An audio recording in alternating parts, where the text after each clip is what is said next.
står her foran Brorsons på Nørrebro, og vi skal ind og snakke med præst Nikolaj. Så lad os komme afsted. Velkommen. Brorsons Kirke på Nørrebro. Jeg hedder Nikolaj Stubbe-Højlyk, og jeg er børne- og ungdomspræst i Brorsons Kirke. Hvordan vil du sådan lidt kort forklare, hvilken rolle religion eller kristendom spiller i din hverdag? For mig der spiller min tro en rolle i forhold til, hvordan jeg sådan, ser andre mennesker, hvordan jeg lever, hvordan jeg behandler andre mennesker. Det betyder for eksempel, at det måske er nemmere for mig som troende at forstå, at andre også har en tro. Så her på Nørrebro der er rigtig mange, som er muslimer for eksempel, og jeg synes det er helt naturligt, at de for eksempel har brug for en moské, fordi jeg ved, at det betyder noget for mig at have en kirke. Så nu hvor du snakker om tro, hvordan vil du forklare din egen tro? Jamen, altså som kristen, der tror jeg, at Gud, at der er en Gud for det første. Og jeg tror, at den måde, vi kan se, hvordan Gud er på, det er i Jesus og de historier, som man læser om ham i Bibelen, den måde, han levede på, og de ting, han sagde. Det er den måde, jeg sådan, som kristen kan se, hvordan Gud er. Hvilken påvirkning kunne du så godt tænke dig, at din prædiken har? Altså jeg kunne godt tænke mig, at når man kommer i den her kirke, at man får en sådan positiv oplevelse af, at det er okay at være kirke, og det er okay at have en tro osv. Så mange har sådan meget negativt forhold til kirken, at det der sker der, det er nok kedeligt, og det er ikke for mig, og jeg får nok at vide, at jeg er forkert, og jeg får nok at vide, at jeg ikke duer til noget. Og det synes jeg er lidt ærgerligt. Ikke? Så vi vil gerne gøre op med de der fordomme, folk har om, at kirke det er noget kedeligt. Synes du, at vi lever i et sekulariseret eller et religiøst samfund i Danmark i dag? Jeg synes, vi lever i et meget sekulariseret samfund, men det betyder ikke, at folk de ikke tror. Nu har jeg været ude her til morgen og holde en begravelse for eksempel. Ikke?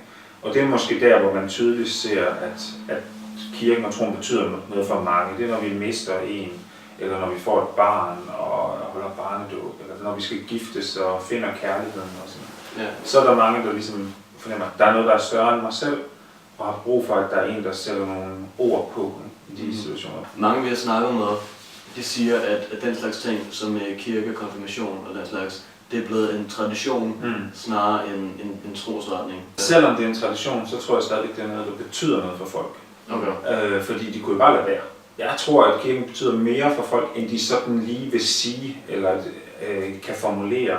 Og hvis man bliver konfronteret med det med en mikrofon, altså er du kristen, går du i kirke og sådan noget, så er folk meget tilbageholdende med at fortælle det.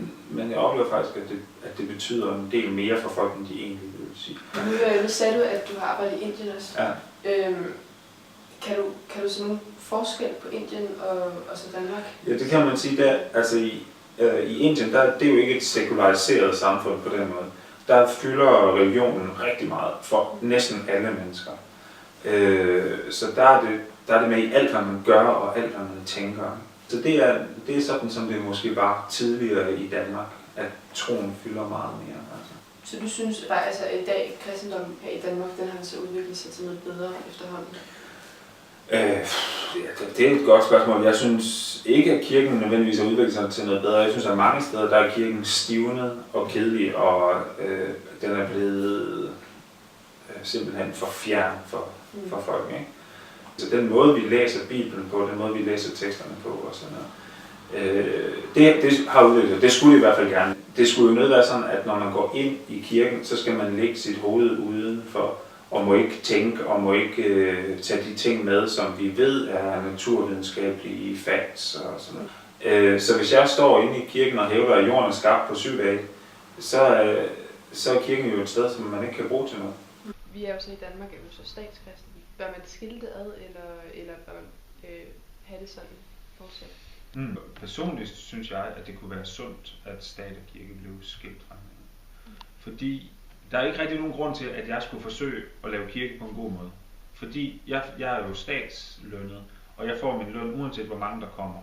At hvis man skilte stat og kirke, så ville det være en gulerod for kirken til at prøve at forny sig noget mere og skabe noget forandring.